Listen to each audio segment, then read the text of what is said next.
السلام علیکم ورحمۃ اللہ وبرکاتہ۔ حضرت ابو ذر غفاری رضی اللہ عنہ اپنے اسلام لانے کا واقعہ بیان کرتے ہوئے فرماتے ہیں، حضرت صلی اللہ علیہ وسلم پر وحی آنے سے بھی 3 سال پہلے سے میں اللہ تعالیٰ کے لیے نماز پڑھا کرتا تھا، اور جس طرف اللہ تعالیٰ میرا رخ کر دیتے میں اسی طرف چل پڑتا تھا۔ اسی زمانے میں ہمیں معلوم ہوا کہ مکہ معظمہ میں ایک شخص ظاہر ہوا ہے، اس کا دعویٰ ہے کہ وہ نبی ہے۔ یہ سن کر میں نے اپنے بھائی انیس سے کہا، تم اس شخص کے پاس جاؤ، اس سے بات چیت کرو اور آ کر مجھے اس بات چیت کے بارے میں بتاؤ۔ چنانچہ انیس نے نبی کریم صلی اللہ علیہ وسلم سے ملاقات کی۔ جب وہ واپس آئے تو میں نے ان سے آپ صلی اللہ علیہ وسلم کے بارے میں پوچھا۔ انہوں نے بتایا، اللہ کی قسم میں ایک ایسے شخص کے پاس سے آ رہا ہوں جو اچھائیوں کا حکم دیتا ہے اور برائیوں سے روکتا ہے، اور ایک روایت میں ہے کہ میں نے تمہیں اسی شخص سے دین پر پایا ہے۔ اس کا دعویٰ ہے کہ اسے اللہ نے رسول بنا کر بھیجا ہے۔ میں نے اس شخص کو دیکھا ہے کہ وہ نیکی اور بلند اخلاق کی تعلیم دیتا ہے۔ میں نے پوچھا، لوگ اس کے بارے میں کیا کہتے ہیں؟ انیس نے کہا، لوگ اس کے بارے میں کہتے ہیں کہ یہ کاہن اور جادوگر ہے، مگر اللہ کی قسم وہ شخص سچا ہے اور وہ لوگ جھوٹے ہیں۔ یہ تمام باتیں سن کر میں نے کہا، بس کافی ہے، میں خود جا کر ان سے ملتا ہوں۔ انیس نے فوراً کہا، ضرور جا کر ملو، مگر مکے والوں سے بچ کر رہنا۔ چنانچہ میں نے اپنے موزے پہنے، لاٹھی ہاتھ میں لی اور روانہ ہو گیا۔ جب میں مکے پہنچا تو میں نے لوگوں کے سامنے ایسے ظاہر کیا جیسے میں اس شخص کو جانتا ہی نہیں اور اس کے بارے میں پوچھنا بھی پسند نہیں کرتا۔ میں 1 ماہ تک مسجد حرام میں ٹھہرا رہا۔ میرے پاس سوائے زمزم کے کھانے کو کچھ نہیں تھا۔ اس کے باوجود میں زمزم کی برکت سے موٹا ہو گیا۔ میرے پیٹ کی سلوٹیں ختم ہو گئیں۔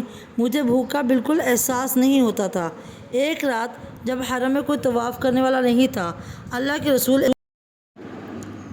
رسول ایک ساتھی ابو بکر رضی اللہ عنہ کے ساتھ وہاں آئے اور بیت اللہ کا طواف کرنے لگے۔ اس کے بعد آپ نے اور آپ کے ساتھی نے نماز پڑھی۔ جب آپ نماز سے فارغ ہو گئے تو میں آپ کے نزدیک چلا گیا اور بولا، السلام علیکم یا رسول اللہ، میں گواہی دیتا ہوں کہ اللہ تعالیٰ کے سوا کوئی عبادت کے لائق نہیں، اور یہ کہ محمد صلی اللہ علیہ وسلم اللہ کے رسول ہیں۔ میں نے محسوس کیا حضور نبی کریم صلی اللہ علیہ وسلم کے چہرے سے خوشی کے آثار نمودار ہو گئے۔ پھر آپ نے مجھ سے پوچھا، تم کون ہو؟ میں نے جواب میں کہا، جی میں غفار قبیلے کا ہوں۔ آپ نے پوچھا، یہاں کب سے آئے ہوئے ہو؟ میں نے عرض کیا، 30 دن اور 30 راتوں سے یہاں ہوں۔ آپ نے پوچھا، تمہیں کون کھانا کھلاتا ہے؟ میں نے عرض کیا، میرے پاس سوائے زمزم کے کوئی کھانا نہیں، اس کو پی پی کر میں موٹا ہو گیا ہوں، یہاں تک کہ میرے پیٹ کی سلوٹیں تک ختم ہو گئی ہیں اور مجھے بھوک کا بالکل احساس نہیں ہوتا۔ آپ نے فرمایا، مبارک ہو، یہ زمزم بہترین کھانا اور ہر بیماری کی دوا ہے۔ زمزم کے بارے میں حدیث میں آتا ہے، اگر تم آب زمزم کو اس نیت سے پیو کہ اللہ تعالیٰ تمہیں اس کے ذریعے بیماروں سے شفا عطا فرمائے تو اللہ تعالیٰ شفا عطا فرماتا ہے، اور اگر اس نیت سے پیا جائے کہ اس کے ذریعے پیٹ بھر جائے اور بھوک نہ رہے تو آدمی شکم سیر ہو جاتا ہے، اور اگر اس نیت سے پیا جائے کہ پیاس کا اثر باقی نہ رہے تو پیاس ختم ہو جاتی ہے۔ اس کے ذریعے اللہ تعالیٰ نے اسماعیل علیہ السلام کو سیراب کیا تھا۔ ایک حدیث میں آتا ہے کہ جی بھر کر زمزم کا پانی پینا اپنے آپ کو نفاق سے دور کرنا ہے، اور ایک حدیث میں ہے کہ ہم میں اور منافقوں میں یہ فرق ہے کہ وہ لوگ زمزم سے سیرابی حاصل نہیں کرتے۔ ہاں، تو بات ہو رہی تھی حضرت ابو ذر غفاری رضی اللہ عنہ کی۔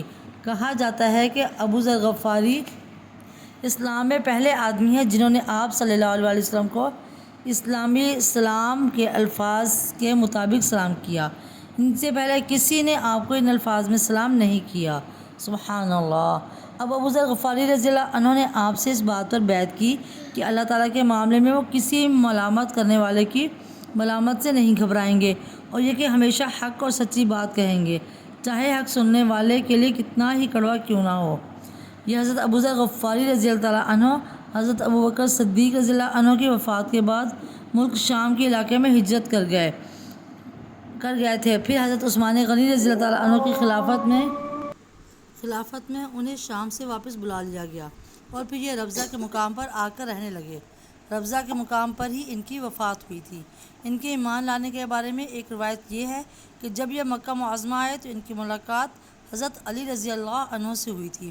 اور حضرت علی رضی اللہ عنہ نے ہی انہیں نبی کریم صلی اللہ علیہ وسلم سے ملوایا تھا۔ ابو ذر کہتے ہیں بیعت کرنے کے بعد نبی کریم صلی اللہ علیہ وسلم انہیں ساتھ لے گئے۔ ایک جگہ حضرت ابوبکر صدیق رضی اللہ عنہ نے ایک دروازہ کھولا، ہم اندر داخل ہوئے۔ ابوبکر صدیق رضی اللہ عنہ نے ہمیں انگور پیش کیے۔ اس طرح یہ پہلا کھانا تھا جو میں نے مکے میں آنے کے بعد کھایا۔ اس کے بعد نبی کریم صلی اللہ علیہ وسلم نے ان سے فرمایا، اے ابو ذر، اس معاملے کو ابھی چھپائے رکھنا، اب تو تم اپنی قوم میں واپس جاؤ اور انہیں بتاؤ تاکہ وہ لوگ میرے پاس آ سکیں۔ پھر جب تمہیں معلوم ہو کہ ہم نے خود اپنے معاملے کا کھلم کھلا اعلان کر دیا ہے تو اس وقت تم ہمارے پاس آ جانا۔ آپ کی بات سن کر حضرت ابو ذر غفاری رضی اللہ عنہ بولے، قسم ہے اس ذات کی جس نے آپ کو سچائی دے کر بھیجا، میں ان لوگوں کے درمیان کھڑا ہو کر پکار کر اعلان کروں گا۔ حضرت ابو ذر رضی اللہ عنہ کہتے ہیں میں ایمان لانے والے دیہاتی لوگوں میں سے 5واں آدمی تھا۔ غرض جس وقت قریش کے لوگ حرم میں جمع ہوئے، انہوں نے بلند آواز میں چلا کر کہا، میں گواہی دیتا ہوں سوائے اللہ کے کوئی معبود نہیں، اور میں گواہی دیتا ہوں کہ محمد صلی اللہ علیہ وسلم اللہ تعالیٰ کے رسول ہیں۔ بلند آواز میں یہ اعلان سن کر قریشیوں نے کہا، اس بددین کو پکڑ لو۔ انہوں نے حضرت ابو ذر رضی اللہ عنہ کو پکڑ لیا اور بے انتہا مارا۔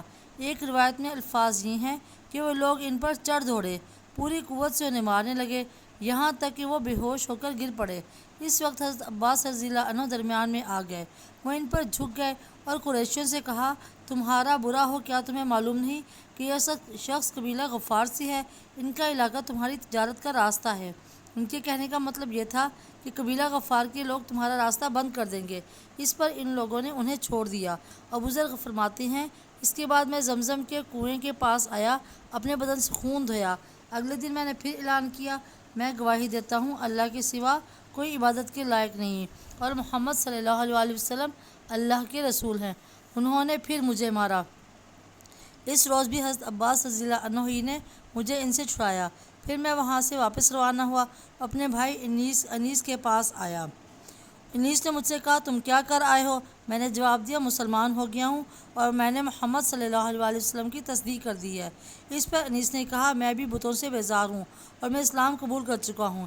اس کے بعد ہم دونوں نے اپنی والدہ کے پاس آئے تو وہ بولی، مجھے پچھلے دن سے کوئی دلچسپی نہیں رہی، میں بھی اسلام قبول کر چکی ہوں، اللہ کے رسول کی تصدیق کر چکی ہوں۔ سبحان اللہ۔ اللہم اغفر امت محمد صلی اللہ علیہ وسلم، اللہم ارحم امت محمد صلی اللہ علیہ وسلم، اللہم تجاوز عن امت محمد صلی اللہ علیہ وسلم۔ اللہ ہمیں قرآن و سنت کے مطابق زندگی گزارنے کی توفیق عطا فرمائے اور اس دین کو جتنی مشکلوں سے ہمارے صحابہ کرام نے ہم تک پہنچایا ہے، ہمیں بھی اس کو آگے پہنچانے کی توفیق عطا فرمائے اور زندگی کلمہ لا الہ الا اللہ اور شریعت محمد رسول اللہ صلی اللہ علیہ وسلم کے مطابق گزارنے کی توفیق عطا فرمائے۔ السلام علیکم ورحمۃ اللہ وبرکاتہ۔